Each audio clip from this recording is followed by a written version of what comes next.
My name is Harper Matthews, I'm 28, and tonight I'm standing frozen in the middle of my stepmother Elaine's charity gala as security approaches to escort me out. You're just a waitress, she laughed, loud enough for everyone to hear. The cruel words stung, but what they didn't know was that my husband, the billionaire secretly funding this entire event, was about to walk through those doors. Years of their ridicule was about to come full circle in the most unexpected way. If you're curious about what happened next in this ballroom full of Boston's elite, stick around. Let me know where you're watching from in the comments, hit that like button, and subscribe if you want more stories about family drama and sweet revenge. To understand why my stepmother would publicly humiliate me at her gala, we need to go back to the beginning. I was born to Thomas and Rachel Matthews, and for the first 8 years of my life, we were the picture-perfect family. Dad built his business from the ground up, creating a successful investment firm that catered to Boston's upper class. Mom was his rock, handling the social connections and charity work that came with Dad's growing success. She made sure I remained grounded despite our privileged lifestyle. Then, when I was 8, my world shattered. Mom was diagnosed with aggressive breast cancer, and within 6 months, she was gone. Dad was devastated. He threw himself into work, leaving me with a rotation of nannies who provided care but couldn't fill the enormous void Mom left behind. For 2 years, it was just Dad and me fumbling through life without her. Then Elaine Parker entered our lives at a charity function. She was beautiful, sophisticated, and seemed genuinely interested in both Dad and me. At least, that's what I thought as a 10-year-old desperate for maternal affection. Within a year, they were married, and Elaine moved into our home with her daughter Madison, who happened to be exactly my age. I was initially excited to have a sister, but that excitement quickly faded. The changes were subtle at first. Madison got the slightly larger bedroom. She received more presents at Christmas. Her achievements were celebrated lavishly while mine earned a cursory "good job." But as months passed, the discrepancy in our treatment became impossible to ignore. "Harper, please use the other bathroom. Madison needs her privacy," Elaine would say, relegating me to the guest bathroom while Madison enjoyed the one we were supposed to share. "Harper, Madison needs new riding boots for her lessons. We'll have to postpone getting you those art supplies." Somehow my needs always got postponed. The worst part was watching Dad slowly distance himself from me. He worked longer hours, took more business trips, and when he was home, Elaine expertly monopolized his attention. She'd schedule family activities when she knew I had other commitments, then paint me as the difficult child who didn't want to participate. "Thomas, I'm trying so hard with her, but she just won't let me in," I overheard her say one night, fake tears in her voice. My father, exhausted and emotionally drained, simply nodded and patted her hand. Through my teenage years, I threw myself into school and part-time jobs. While Madison enjoyed shopping sprees and European vacations, I worked at the local library and saved up for college. I didn't want to ask Dad for anything because each request had to go through Elaine, who made me feel like a burden on the family finances despite Dad's considerable wealth. There were rare moments, though, when Dad would break through the fog and really see me. He came to my high school art exhibition when Elaine and Madison conveniently had scheduling conflicts. He looked at my paintings with tears in his eyes. "You have your mother's talent," he whispered, and for that brief moment, I had my dad back. The summer after my freshman year of college, Dad had a massive heart attack in his office. By the time I rushed to the hospital, he was gone. I wasn't even given the chance to say goodbye. The funeral was a blur of faces and empty condolences. Elaine played the grieving widow perfectly, while I sat numb with shock. It wasn't until the reading of the will that I understood how completely I'd been pushed out of my father's life. Dad left the bulk of his estate to Elaine, with Madison receiving substantial trust funds and real estate. I was left with just enough money to cover my remaining college tuition and a small inheritance that would barely fund a year of living expenses after graduation. "Your father wanted to make sure you learned the value of hard work," Elaine explained with false sympathy when I questioned the disparity. "Madison has different needs." The truth hit me hard. My father had either forgotten me or had been convinced I didn't need his financial support. Either possibility was heartbreaking. After the will was settled, Elaine made it clear I wasn't welcome in the family home anymore. "You're an adult now, Harper. It's time you found your own place," she said coolly as I packed my childhood bedroom. Madison watched from the doorway, smirking. "Don't worry about holiday dinners," Madison added. "Our traditions are changing anyway." I was officially excommunicated from the Matthews family, keeping only my father's last name as proof I had ever belonged. For the next few years, I had minimal contact with Elaine and Madison. They'd send a generic birthday card or Christmas greeting to maintain appearances to mutual acquaintances, but there were no phone calls, no invitations, no genuine interest in my life. I graduated with honors, found a job at a small but well-respected art gallery in Boston, and built a life for myself, determined to never again seek validation from people who saw me as disposable. Little did I know that life was about to take an unexpected turn that would eventually bring me face to face with the family that discarded me in circumstances none of us could have predicted. At 24, I had settled into my life at Westfield Gallery, a boutique art space in Boston that specialized in emerging artists. The pay wasn't spectacular, but I loved discovering new talent and helping artists navigate the intimidating art world. My tiny studio apartment in Cambridge was all mine, and I'd found a small circle of loyal friends who knew nothing about my family drama, exactly how I preferred it. It was a rainy Tuesday afternoon in April when Nathan Reed walked into the gallery. The space was empty except for me, cataloging a new shipment of sculptures. I didn't immediately recognize him, though in retrospect, I should have. Nathan's tech company, Reed Innovations, had been making headlines for years, and at 32, he was already on Forbes' list of most influential entrepreneurs. But that day, he was just a tall, slightly rain-dampened man in a casual button-down shirt and jeans, looking intently at a collection of abstract paintings. "Can I help you find anything specific?" I asked, approaching him with my standard greeting. He turned and smiled, a genuine smile that reached his hazel eyes. "I'm just browsing, though I'm curious about this artist." He gestured to the paintings he'd been examining. "That's Lucia Mendez. She's relatively new, but her work on urban isolation is getting a lot of attention," I explained, falling easily into my element.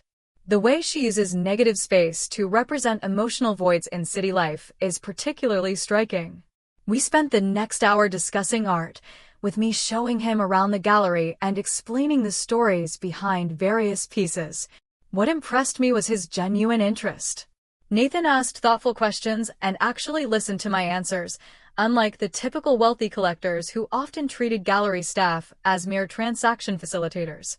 "You really know your artists," he commented as I wrapped up our impromptu tour. "I believe in what they're creating," I replied simply. "It's easy to be passionate about work that matters." He nodded thoughtfully. "I feel the same way about technology. When it's designed to solve real problems, not just make money, that's when it's worth investing in." As he was leaving, he handed me his business card. "I'm interested in supporting some of these artists. Could we continue this conversation over coffee sometime?" Only when I looked at the card did I realize who I'd been talking to. Nathan Reed, CEO and founder of Reed Innovations. I tried not to let my surprise show as I agreed to coffee later that week. Our coffee meeting turned into dinner when our conversation about art extended beyond the cafe's closing time. Nathan was refreshingly down-to-earth for someone of his status. He talked about growing up in a middle-class Seattle family, his parents both teachers who emphasized education and creativity. "They thought I was crazy when I dropped out of grad school to start my company," he admitted with a laugh. "But they supported me anyway. Sent me care packages of homemade granola when I was living on ramen and working 20-hour days." I found myself sharing more than I intended to, telling him about my work, my apartment, my dreams of eventually opening my own gallery focused on therapeutic art programs for children. I carefully avoided any mention of my family situation, sticking to the present rather than my past. After that first dinner, we began seeing each other regularly. Nathan would stop by the gallery with lunch, or we'd meet after work to try new restaurants around the city. He never flaunted his wealth, often suggesting simple activities like walks along the Charles River or visits to small museum exhibitions. Money complicates things, he told me once when I asked why he lived in a modest townhouse rather than some extravagant mansion. I've seen what happens to people when they start believing they're special because of their bank accounts. I don't want to be that person. 3 months into our relationship, I still hadn't told Nathan about my family. We were sitting on his rooftop terrace one evening when he gently broached the subject. "You never talk about your family," he observed, his tone careful. "I've told you all about my parents' terrible jokes and my sister's eco-warrior lifestyle, but I know nothing about yours." I stared at my glass of wine, debating how much to share. There's not much to tell. My mom died when I was 8. My dad remarried, then he died too. My stepmother and I aren't close. Nathan didn't push, but his silence created a space that I unexpectedly wanted to fill. That night, I told him everything about Elaine's manipulation, Madison's cruelty, my father's emotional abandonment, and my eventual exclusion from the family. "The hardest part isn't the money," I admitted, tears finally breaking through my carefully constructed composure. "It's knowing that my father died believing I didn't need him, that somehow I wasn't worth fighting for." Nathan listened without interruption, his hand steady around mine. When I finished, he didn't offer platitudes or express pity. Instead, he said, "They failed you, Harper. Not the other way around." The simple statement broke something open inside me. For years, I'd carried the unspoken fear that perhaps I'd been unlovable, difficult, somehow deserving of being cast aside. Nathan's words began a healing process I hadn't realized I desperately needed. As our relationship deepened, Nathan never pressured me to reconnect with Elaine and Madison. He understood my need for distance and respected the boundaries I'd established. Instead, he introduced me to his own family. His warm, welcoming parents who treated me like a daughter from our first meeting, and his sister Lily who quickly became the sibling I'd always wanted. After a year together, Nathan proposed during a weekend trip to Provincetown. It wasn't an elaborate production, just the two of us walking on the beach at sunset when he stopped, took both my hands, and asked if I'd build a life with him. "I love you for your compassion, your resilience, and your ability to see beauty in places others overlook," he said, his voice steady despite the emotion in his eyes. "You've changed how I see the world, Harper. I want to face whatever comes next with you beside me." We married 2 months later in a small ceremony at Nathan's parents' home in Seattle. It was intimate, with only 30 guests, close friends, and Nathan's family. No one from my side attended because there was no one to invite. Elaine and Madison had no idea I was even in a relationship, let alone getting married to one of Boston's most eligible bachelors. It wasn't about shame or secrecy. It was about protection. The life I was building with Nathan was precious to me, untainted by the toxicity of my past. I had no desire to invite that negativity back into my world, even to showcase my happiness. After our honeymoon in Japan, we settled into married life in a new home in Brookline. I continued working at the gallery, insisting on making my own way professionally despite Nathan's wealth. He supported my independence, understanding that my career was about personal fulfillment, not financial necessity.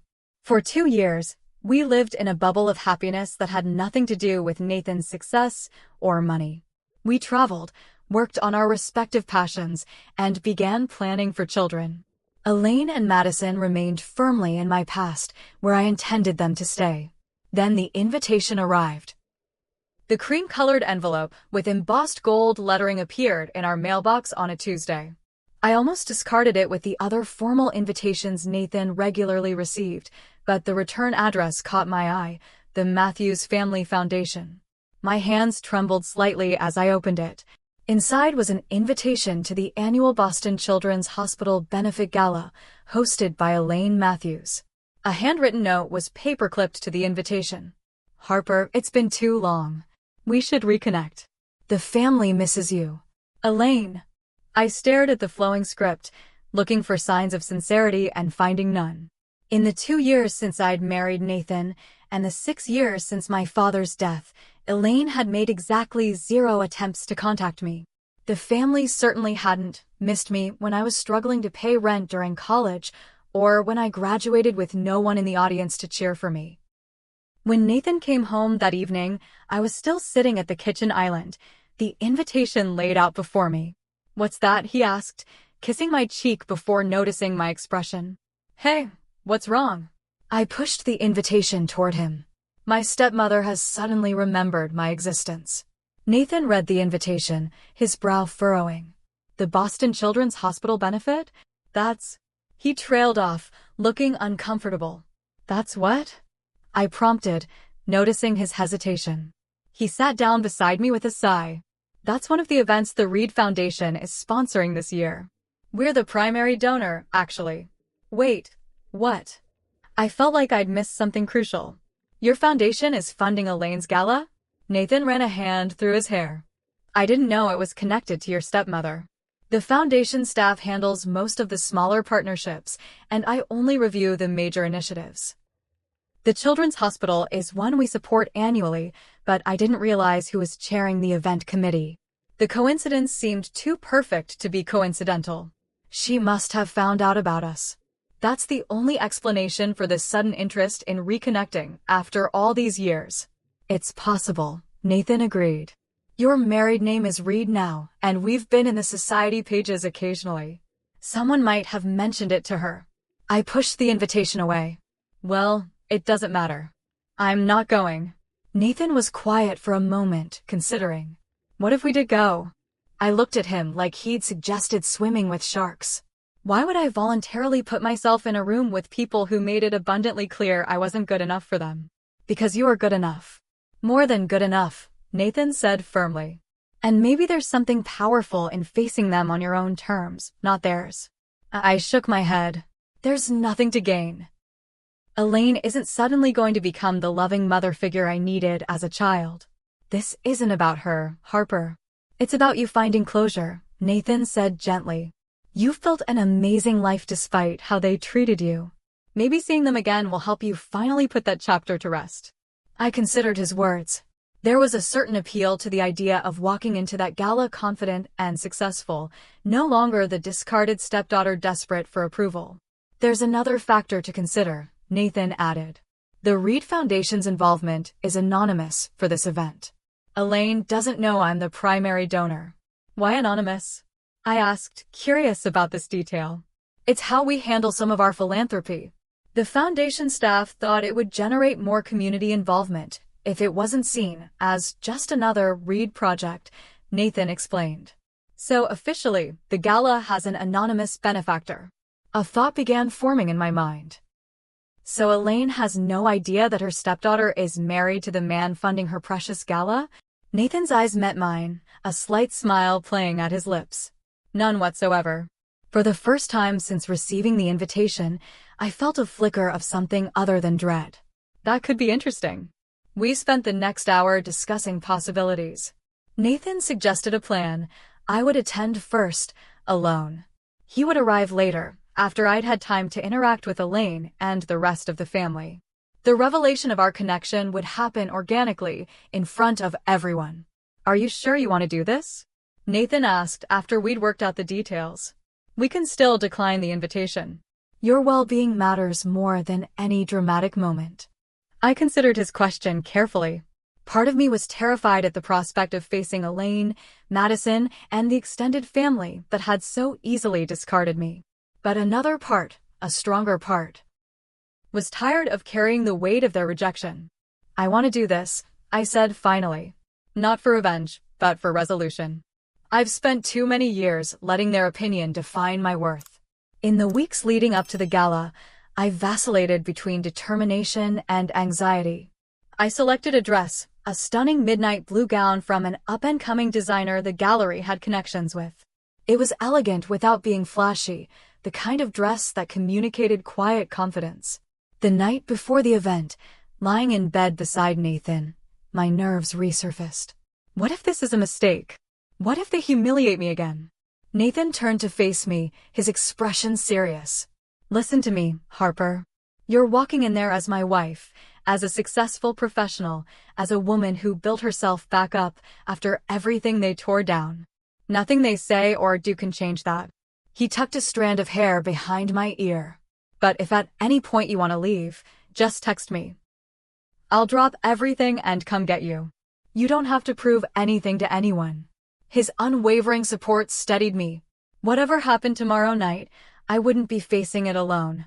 As I drifted off to sleep, I realized something important. For the first time, I was approaching my family not from a place of need or longing, but from a position of strength. Whether they accepted me or not no longer determined my value. That alone felt like victory. The Rosewood Hotel ballroom glittered with crystal chandeliers and elaborate floral arrangements when I arrived at 7 o'clock sharp. Attendants in crisp uniforms directed guests through the grand entrance, where a photographer captured arrivals against a backdrop bearing the Matthews Family Foundation logo. I took a deep breath, smoothed my midnight blue gown, and approached the check-in table. "Good evening, Harper Reed," I said to the young woman with the guest list. She scanned her tablet, then looked up with a smile. "Yes, Ms. Reed. Welcome to the annual Boston Children's Hospital Benefit Gala." As I moved into the ballroom, I felt strangely calm. The space was already filled with Boston's elite in their finest attire, old money families, successful entrepreneurs, politicians, and celebrities. I recognized many faces from the society pages Nathan occasionally appeared in. The first familiar face I encountered belonged to my father's cousin, Patricia, who was examining the silent auction items with her husband. "Harper," she said, squinting at me in surprise. "Harper Matthews? Is that you?" "It's Harper Reed now," I corrected gently. "How are you, Aunt Patricia?" She looked me up and down with undisguised curiosity. "Well, you've certainly grown up. We haven't seen you since, goodness, was it Thomas's funeral? What have you been doing with yourself?" Before I could answer, her husband Gerald joined the conversation. "Matthews? Oh, Elaine's stepdaughter, right? Didn't know you were on the guest list this year." The subtle emphasis on this year made it clear I hadn't been included in previous events. "Elaine kindly invited me," I replied, keeping my tone neutral. "I understand the foundation has been doing well." Patricia nodded distractedly, her attention already drifting toward more important guests arriving behind me. Yes, very well. Elaine has quite the touch for fundraising. You should say hello to her. She's over by the main table with Madison and the Aldrich family." I followed her gesture and spotted Elaine holding court near the center of the room. At 55, she remained striking, her blonde hair expertly colored and styled, her figure maintained through rigorous exercise and, I suspected, subtle cosmetic procedures. Beside her stood Madison, now 28 like me but looking several years younger in a designer red dress that probably cost more than 3 months of my gallery salary. Taking another steadying breath, I made my way toward them, collecting a champagne flute from a passing waiter for liquid courage. Madison saw me first. Her perfectly shaped eyebrows rose nearly to her hairline before she leaned to whisper something in Elaine's ear. My stepmother turned, her practiced social smile freezing momentarily before transforming into something that didn't reach her eyes. "Harper." "What a surprise," Elaine exclaimed, her voice carrying enough for nearby guests to hear. "I wasn't sure you'd actually come." Despite sending me an invitation with a personal note? The lie was so blatant I almost laughed. "I wouldn't miss it," I replied instead. "The Children's Hospital is such an important cause." Madison looked me over with undisguised scrutiny. "Interesting dress. Is that off the rack?" "It's actually from an emerging designer I work with at the gallery," I explained, refusing to be baited. "Oh, you're still at that little art shop?" Elaine asked with exaggerated surprise. "How persistent of you." Before I could respond, an older gentleman in our circle, one of the hospital board members, judging by his name tag, interjected. "You work in the arts, young lady?" Elaine answered before I could. "Harper has always had creative aspirations." "Nothing serious, of course." "Actually," I countered, finding my voice, "I'm the assistant director at Westfield Gallery now. We specialize in emerging artists and therapeutic art programs." The man looked interested, but Elaine smoothly redirected the conversation. "Speaking of the hospital programs, Richard, You simply must hear about the new pediatric wing we're funding this year." I was effectively dismissed from the conversation. As I stepped back, Madison followed me. "Seriously, Harper, why are you here?" she asked, dropping all pretense of politeness now that we were out of earshot of the others. "Nobody expected you to actually show up." "Then why send the invitation?" I challenged. Madison's smile was cold. "Mom thought it would be the proper thing to do, given the anniversary of your father's death next month. She didn't think you'd have the nerve to come alone." The casual mention of my father stung. "I'm not alone, actually. My husband will be joining me later." This caught Madison off guard. "Husband? You're married? To whom?" "You'll meet him soon enough," I replied, unwilling to reveal Nathan's identity just yet.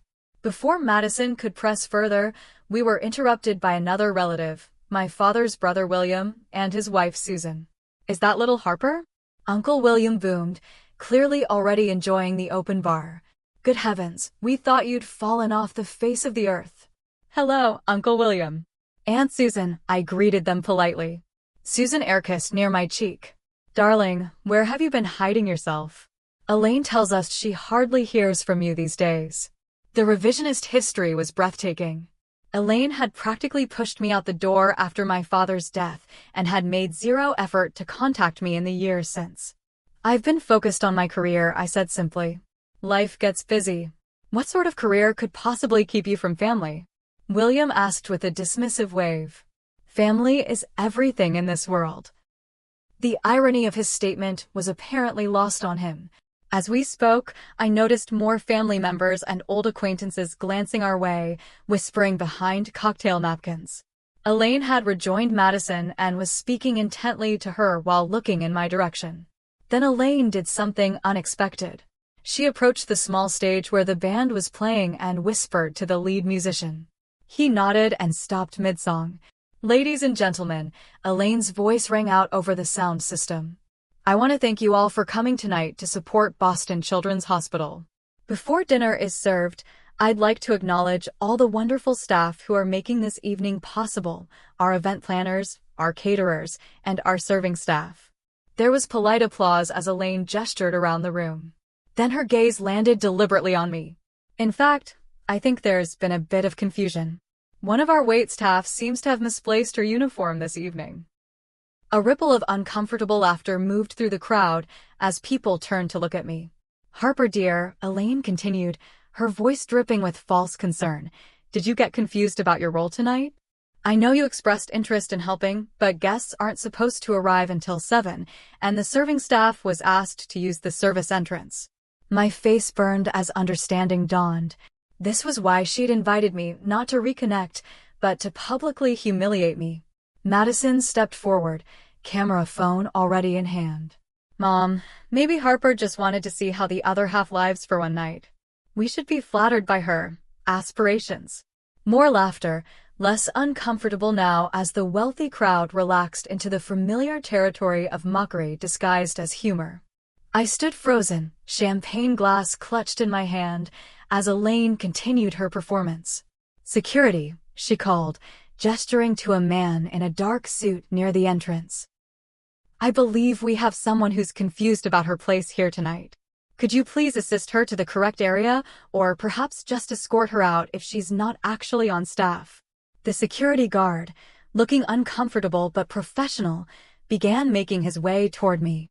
My cousin Brandon, always eager to join in when someone was being targeted, called out from nearby. "Always trying to be something you're not, Harper? Some things never change." Others joined in, their voices overlapping. Did she actually think she belonged here? Always had delusions of grandeur, that one. Probably crashed the event hoping to network. The security guard reached me, his expression apologetic but firm. "Ma'am, I need to ask you to come with me." "There's been a mistake," I managed to say, my voice smaller than I intended.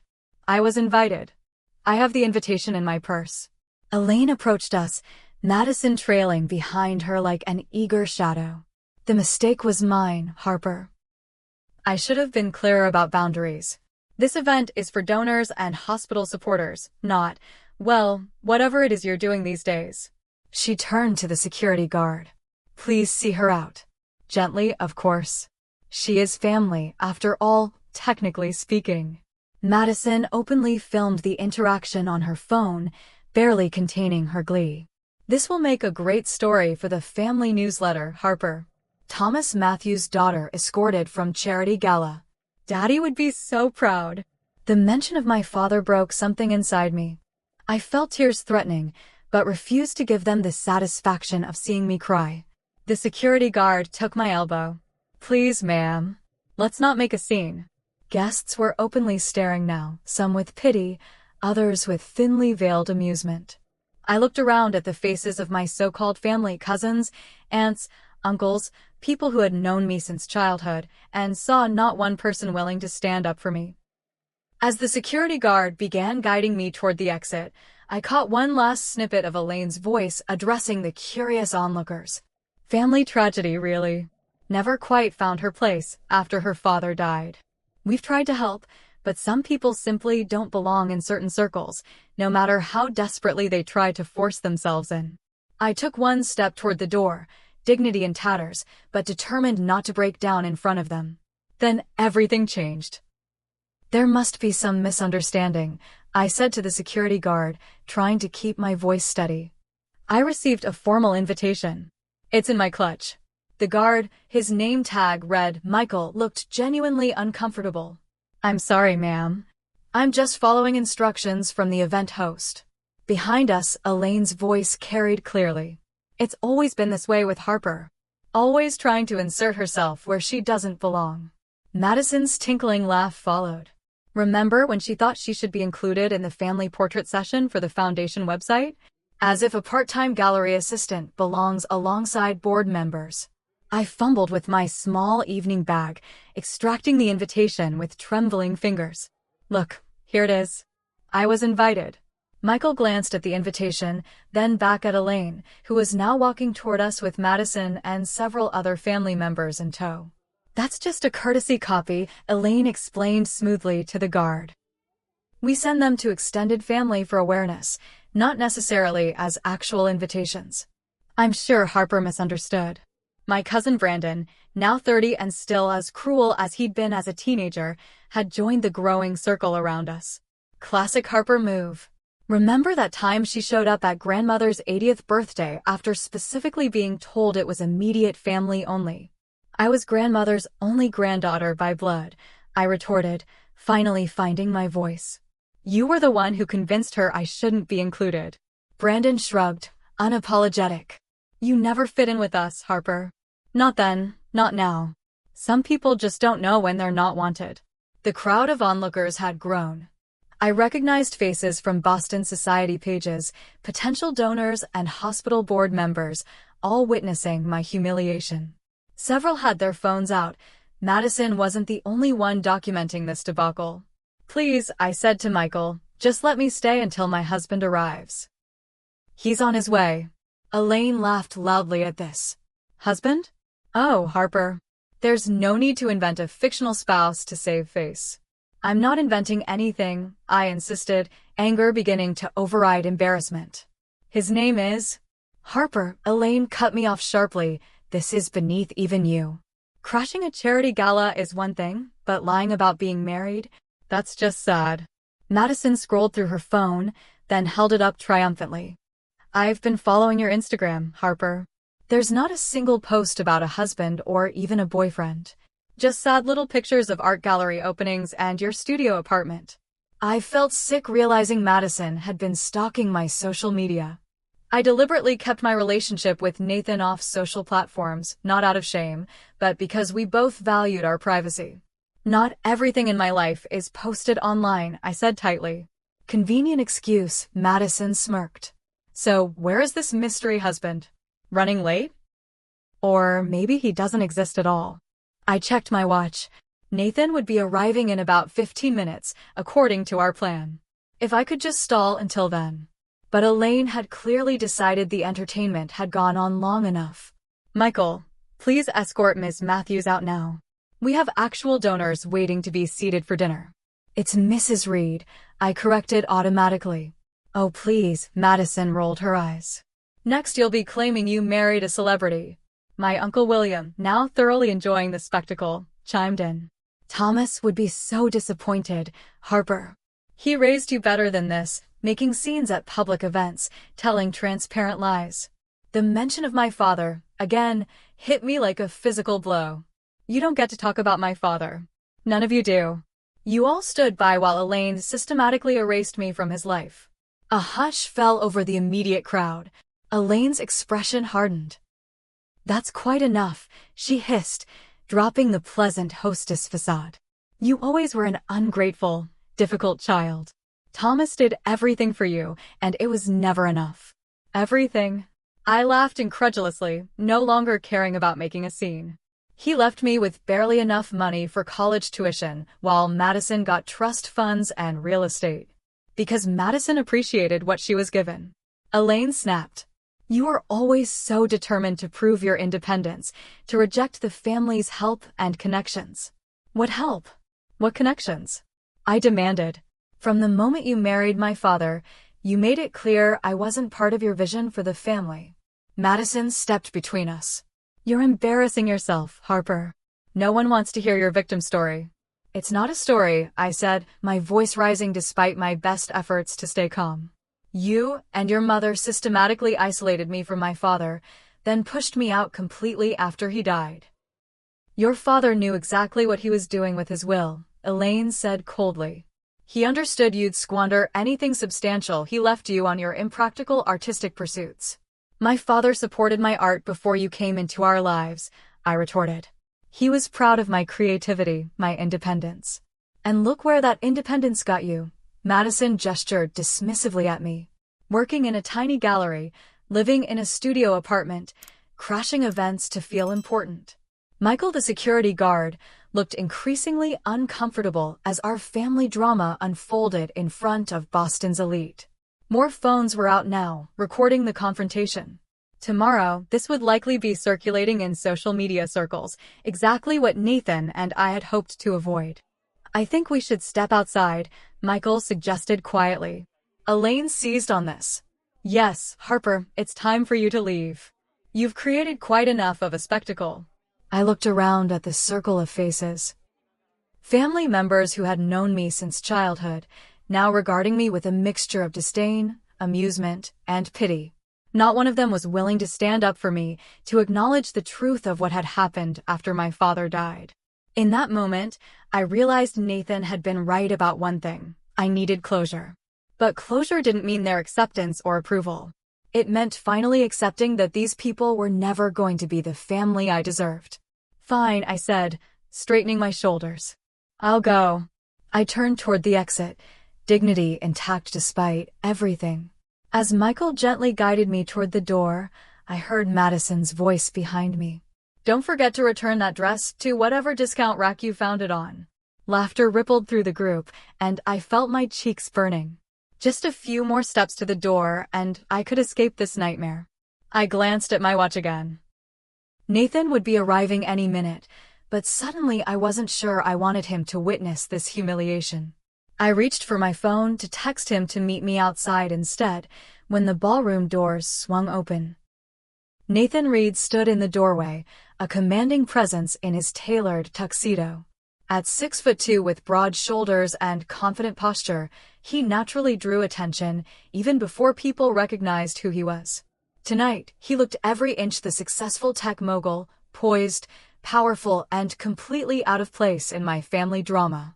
His eyes scanned the room, landing on the unusual spectacle near the center, me, with a security guard's hand still on my elbow, surrounded by Elaine, Madison, and a circle of onlookers with their phones raised. Harper, he called, his voice cutting through the murmurs of the crowd. The room went quiet as Nathan strode purposefully across the ballroom. I watched recognition dawn on the faces around me, first confusion, then shock. Nathan Reed wasn't just any businessman. He was one of Boston's most influential entrepreneurs and philanthropists. The security guard, Michael, immediately dropped his hand from my arm, straightening his posture. Sir, there seems to be some confusion. Harper, what's going on? Nathan asked, ignoring Michael and taking my hands in his. Before I could answer, Elaine stepped forward, her social mask firmly back in place. Mr. Reed. What an unexpected honor. I don't believe we've been formally introduced. I'm Elaine Matthews, chair of the foundation hosting tonight's gala. Nathan turned to her, his expression coolly professional. Mrs. Matthews. I know exactly who you are. Something in his tone made Elaine falter slightly. Well, yes. We're so pleased you could join us tonight. Though I'm afraid we were just dealing with a small situation. My wife appears to be surrounded by security and being filmed without her consent.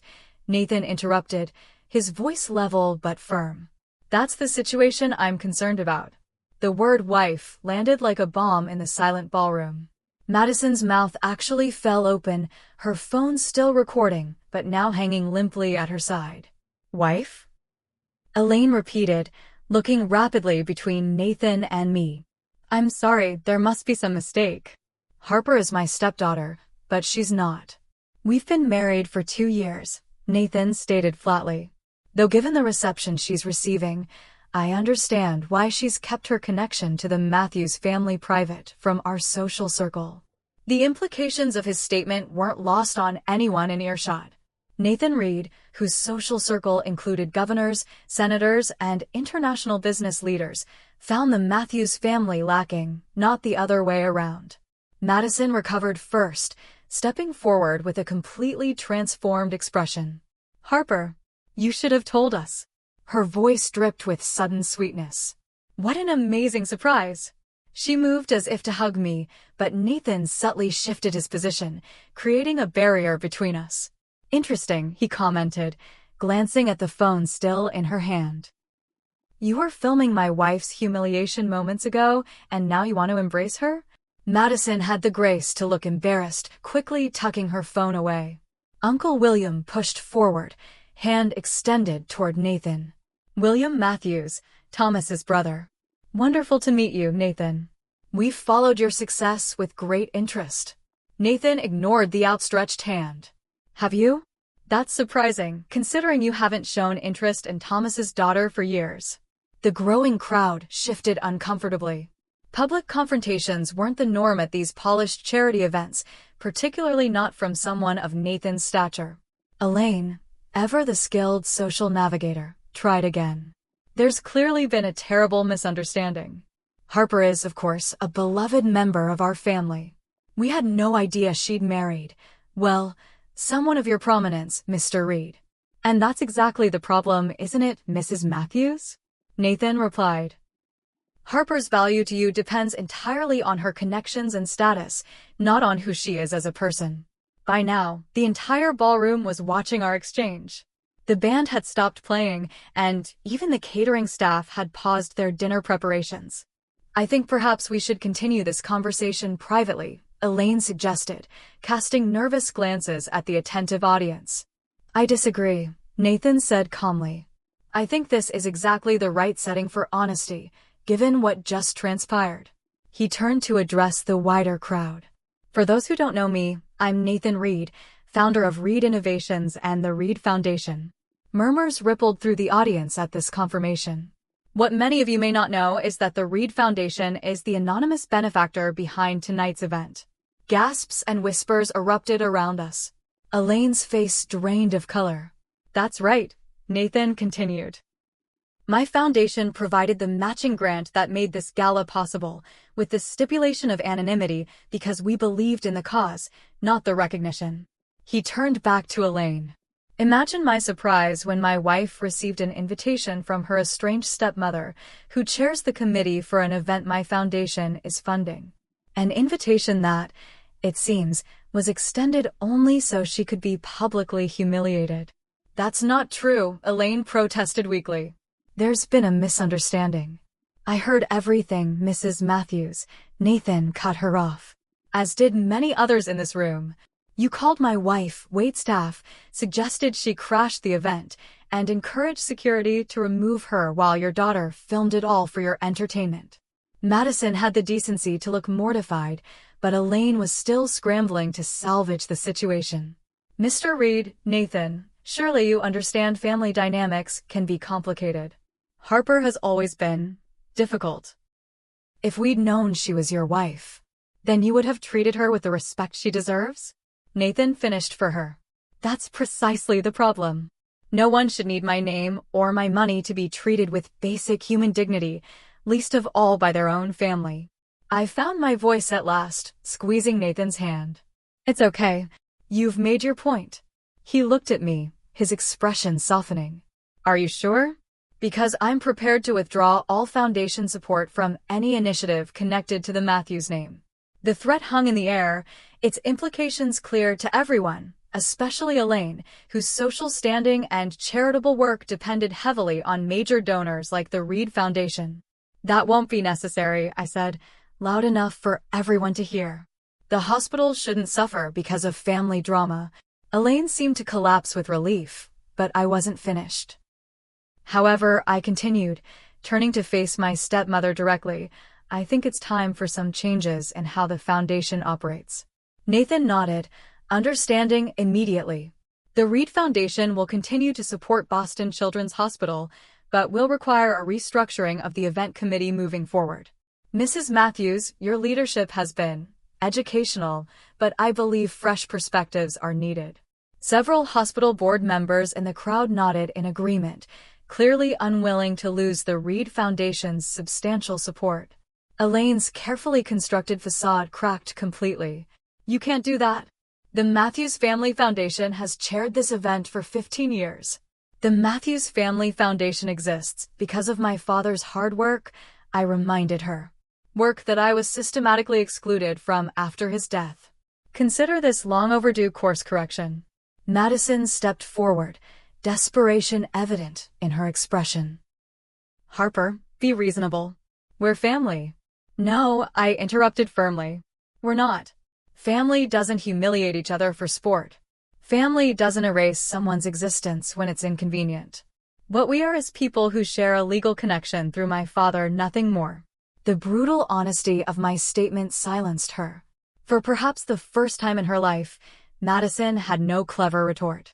One by one, relatives who had been eager to join in my humiliation moments before approached with awkward apologies and sudden reminiscences about how they'd always admired my independence. I received their overtures politely but without enthusiasm, their transparent attempts at damage control too little, too late. Nathan and I gradually made our way toward our assigned table, which, ironically, was at the front of the room, placement befitting the event's major donor. As we moved through the crowd, I heard the whispers. Can you believe Elaine tried to throw out Nathan Reed's wife? Did you see Madison filming at all? How mortifying. They say Harper had no idea her husband was funding the event. Smart move keeping her maiden name professionally proves she's not trading on his success. The evening proceeded with strained politeness. Elaine performed her duties as hostess mechanically, unable to meet my eyes during her speech thanking the generous anonymous donor, whose identity was now common knowledge among the attendees. When dinner was served, Nathan leaned close to me. We can leave if you want. You've more than made your point. I considered it, then shook my head. Actually, I'd like to stay. For the first time, I'm at a family event entirely on my own terms. He smiled, understanding. Then we stay. But just so you know, you look stunning tonight. That dress was made for you. I laughed, feeling lighter than I had in years. Better than a waitress uniform? Infinitely, he replied, raising his glass in a private toast. To my extraordinary wife, who needed neither my name nor my money to shine. I clinked my glass against his, finally able to see the evening for what it truly was, not a humiliation, but a liberation. The days following the gala brought a flurry of calls, emails, and even handwritten notes, all from family members suddenly eager to reconnect with their long-lost relative. I recognized these overtures for what they were, damage control, not genuine remorse. Cousin Brandon sent flowers to the gallery today, I told Nathan that evening as we relaxed in our living room. The card said he values family above all else and hopes we can rebuild our connection. Nathan raised an eyebrow. The same Brandon who said you never belonged in the family? The very same, I confirmed, curling more comfortably into the couch. Amazing how quickly perspectives change when money and influence enter the equation. What did you do with the flowers? Nathan asked. Donated them to the children's ward at the hospital, I replied. Seemed fitting. The most surprising development came 3 days after the gala, when my father's sister Janet, who had maintained careful neutrality during the years of Elaine's reign, requested to meet for coffee. Unlike the others, Janet had never been actively cruel, just passively absent. I agreed to meet her at a quiet cafe near the gallery. She arrived looking nervous, clutching her purse like a shield. Thank you for seeing me, Harper, she began after ordering her coffee. I owe you an apology, one that has nothing to do with your husband or his position. I waited, curious about where this was going. I knew what Elaine was doing to you after Thomas died, she admitted, her voice tight with regret. I saw how she isolated you, how she manipulated the family narrative to paint you as difficult and ungrateful. And I did nothing. The raw honesty surprised me. Why? I asked simply. Janet sighed. The cowardly reasons: fear of confrontation, fear of being excluded myself. But also because I told myself it wasn't my place to interfere. She looked up, meeting my eyes directly. I was wrong. When we see injustice in our family and stay silent, we become complicit. Her words resonated more deeply than any of the shallow apologies I'd received. Thank you for saying that, I said quietly. I don't expect forgiveness, Janet continued. But I want you to know that not everyone believed Elaine's version of events. Some of us were just too weak to stand against her. We talked for nearly 2 hours. Janet shared stories about my father that I'd never heard, how he'd struggled with depression after my mother died, how he'd been manipulated by Elaine but had always kept photos of me in his private office, away from her disapproving eyes. He loved you, Harper, Janet insisted. His biggest failure was not protecting you from Elaine, and I think that shame made it harder for him to connect with you as you got older. It wasn't a complete healing, but it was something. A small piece of my father returned to me through honest conversation. As the weeks passed, Nathan and I made decisions about which family relationships were worth salvaging. Janet became a regular presence in our lives, along with 2 cousins who reached out with genuine remorse rather than opportunistic networking attempts. Elaine and Madison were conspicuously silent after their initial flurry of damage control messages went unanswered. According to Janet, they were facing significant social fallout. Several board members had requested Elaine's resignation from the foundation, and Madison's social media influence had taken a hit when clips of her filming my humiliation circulated among Boston's elite. I took no pleasure in their difficulties, but I felt no obligation to rescue them either. Some bridges, once burned, should remain crossed off the map. The most meaningful development came 6 months after the gala, when Nathan and I established the Thomas Matthews Art Therapy Foundation, dedicated to providing creative healing programs for children dealing with grief and family trauma. We're not just reclaiming your father's name, Nathan observed as we finalized the foundation documents. We're redirecting it towards something that would have made him proud. At the foundation's launch event, a much smaller, warmer gathering than Elaine's ostentatious gala, I found myself surrounded by people who valued connection over status, compassion over social climbing. Janet was there, along with Nathan's parents and sister, and friends who had stood by me through years of family estrangement. During my speech that evening, I shared parts of my own journey, not for sympathy, but to highlight why our mission mattered. Art saved me during my darkest moments, I told the attentive audience. When I felt voiceless and invisible, creativity gave me a language to express what I couldn't say aloud. Every child deserves that outlet, that safe space to process difficult emotions. I didn't mention Elaine or the gala incident specifically, but I did address the broader lesson it had taught me. Family isn't just about blood or legal connections, I said, looking around at the supportive faces before me. It's about who shows up, not just for celebrations and success, but during struggles and setbacks. It's about who sees your worth even when you can't see it yourself. Later that evening, as Nathan and I walked home along the Charles River, I felt a sense of peace I'd been chasing for years. You know what the strangest part is? I mused, watching the moonlight play on the water. I spent so many years thinking I needed their approval to be whole. I thought if I could just make them see my worth, I'd finally feel complete. And now? Nathan prompted gently. I smiled, squeezing his hand. Now I realize I was already whole. Their approval or disapproval doesn't define me, it never did. I just needed to believe that myself. Nathan stopped walking and turned to face me. I've always believed it. From that first day in the gallery when you spent an hour educating me about emerging artists without having any idea who I was or what I was worth. You mean when I was just doing my job? I teased. You were doing much more than a job, he corrected. You were championing other artists' work with such genuine passion that I couldn't help falling a little bit in love with you right then. We continued our walk in comfortable silence, the city lights reflecting on the river beside us.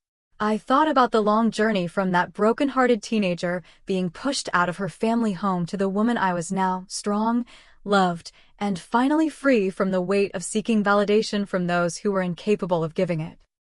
The Gala confrontation hadn't given me the family I'd longed for as a child. Instead, it had given me something more valuable, the freedom to create my own definition of family, to build connections based on mutual respect rather than obligation or status. If you're watching this and struggling with family rejection or conditional love, please know that your worth isn't determined by those who fail to see it. Sometimes the family we create for ourselves, through friendships, marriage, mentorship, can heal the wounds left by the family we were born into. Don't give up on finding your people, the ones who will value you for exactly who you are. I'd love to hear your thoughts in the comments below. Have you ever had to stand up to family members who tried to diminish you? Or have you found your chosen family more supportive than your biological one? Share your experiences, like this video if it resonated with you, subscribe for more stories about overcoming family challenges, and remember, sometimes the greatest act of self-love is walking away from those who can't love you properly, even when they share your name. Thank you for listening to my story. May you find the courage to define your own worth, independent of anyone else's assessment. The freedom on the other side is worth every difficult step of the journey.